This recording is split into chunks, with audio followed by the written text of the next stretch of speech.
for you, but actually first I have a question for Zachary, which is, you're done. We're really flipping the script every which way on this episode. You're done raising your kids, so this point is kind of moot. But if you were to have a kid again now, right?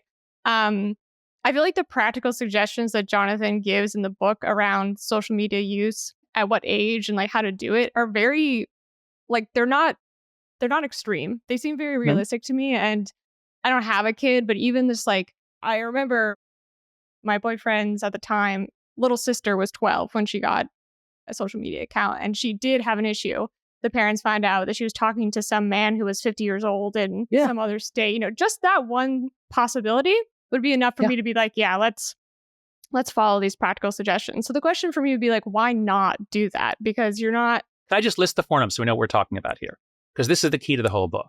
Once you understand that this is not an individual choice like how much candy do you eat, this is a social addiction because kids are on it. They have to be on it because everyone else is on it. But that means that if everyone gets off at the same time, then it's easy. So the 4 norms that I'm proposing to reverse this are no smartphones before high school. Just give them a flip phone or a phone watch. No social media before 16. Phone-free schools. Just get the phones entirely out of schools. Lock them up in the morning. You get them back in the afternoon. You have 6 hours a day free from your phone. You might even listen to the teacher or talk to another kid. And the 4th one is more independence, free play, and responsibility in the real world. We can't just take away the screens. We have to give kids back engagement with each other, with outdoors, with nature. They have to be unsupervised, out having fun, and learning to be self-governing. So just 4 norms. And yeah, as you say, even my critics are saying, well, the 4 norms are actually pretty reasonable, and we could do them.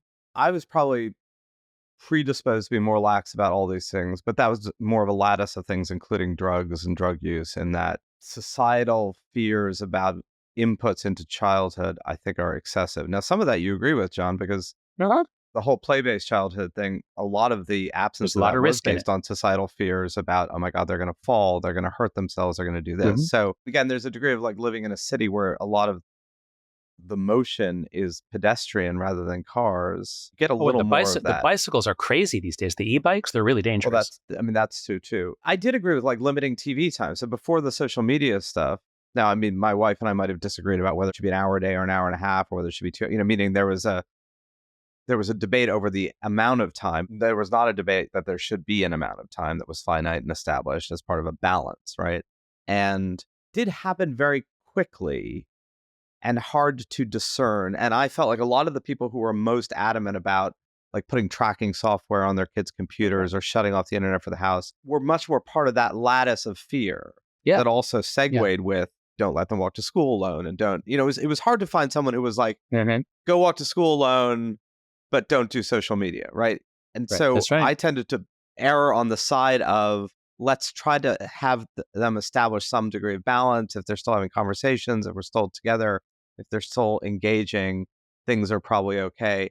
And in retrospect, meaning there's no possibility of retrospect because you can only have dealt with the effects over the past 10 years. I would have been more mindful, just like I was of screen time.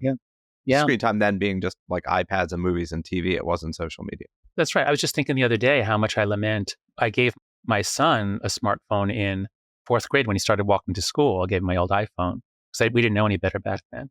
My daughter, we delayed as long as we could, but during COVID, she was in 6th grade. They kind of insisted you kind of had to have a smartphone to deal with all the restrictions. And so my wife and I have played the policing game, the what are you doing? Get off your phone game.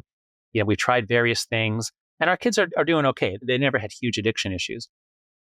But I think about all the time they spent. I think about how dependent they've become on their devices at a young age. And I just wish to God that I wouldn't have been alone if I'd done the right thing. And that's what I'm trying to do here. That's what we're trying to do with the book, with the movement. People will go to anxiousgeneration.com and look at Take Action. Because from now on, in every school, if a parent says, you know what, I'm not giving you a phone in 3rd or 4th grade, which is the norm now. We're going to wait till high school. You can have a flip phone. If a parent does the right thing, they won't be the only one. That's my goal. And I think the uptake on the book is so rapid. Because people see this. Parents are really afraid of this. And I'm offering them a way out. They say, you can escape if you do it together. It's hard to escape on your own, but just team up with the parents of your kids' friends. You're probably on a text thread with them anyway from the last birthday party. Oh, I'll pick them up.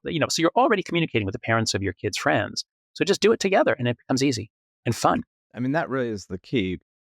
as you talk about, which is it's a little like grade inflation. Like the one professor who says, I'm gonna lay down the line here and grade on a normal curve of grades. If it's only one person, all you end up doing is penalizing that particular group of students. That's right. And making them resent you. There's absolutely no social utility. In fact, there's negative social utility. Right. That's right. It has to be done as a collective. Oh, that's a nice example. Thank you. I will use that one too. Yeah. So I certainly agree with that.